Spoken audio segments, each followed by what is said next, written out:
អបអរសាទរខ្ញុំពិតជាចង់ឲ្យគូនេះជួបគ្នាខ្លាំងមែនទេបាទ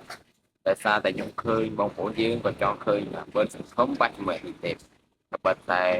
សេរីចាស់ប៉ះសេរីក្រោយមែនតែក៏មិនប្រកាសថាស្រួលដែរទីទេពក្រោយប្រកួតយកឈ្នះកីឡាករធនធាននិតហើយនឹងបានពឿនមកប្រជាប្រិយភាពកើនតែកើនឡើងហើយបើសង្ឃឹមបរិយាចុងក្រោយមានជះនេះមានចាញ់បាទបើសិនជាប៉ះគ្នាល្អមើលបាទអាទិទេពដៃធ្ងន់រឹង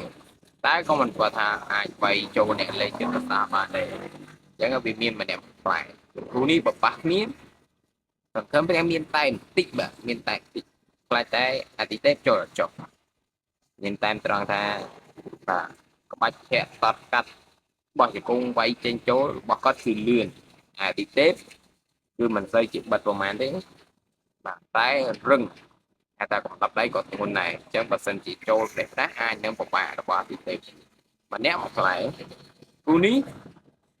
មិនដឹងថាថ្ងៃណាអាចបានមើលទេបាទតែគាត់ថាក្នុងការគ្រូគូកងរបស់យើងណាតែនេះមតិមហាជនក៏ដូចជាខ្ញុំហ្នឹងគឺក៏ចង់ឃើញដែរហើយមកគូទៀតខ្ញុំនឹងនិយាយពេលក្រោយទៀតបាទគូទៀតបងប្អូនវាតទៅនឹងហាត់ពីគឺមានអ្នកចង់ជួបច្រើនបាទអ្នកចង់ជួបច្រើនខ្លាំងមែនទែនហើយគូនេះខ្ញុំអត់បានគូពងទេបាទបងប្អូនបើសិនជាចង់ឃើញគូនេះកើតឡើងសូមជួយ share វីដេអូនេះម្នាក់មួយឲ្យទូអាចនឹងទៅដល់អ្នកចាប់គូរកក្នុងស្ថានីយ៍ណាមួយឃើញវីដេអូនេះបាទពីការប៉ុនប៉ងចង់មើលគូនេះអាចនឹងគាត់រៀបចំតាមសំណុំពររបស់ប្រិមិត្តក៏ដូចជាពុកម៉ែបងប្អូនបាទអញ្ចឹងកុំភ្លេច share ម្នាក់មួយហើយជួយ like ផងហើយ follow ម្នាក់មួយដើម្បីតាមដានកីឡាថ្មី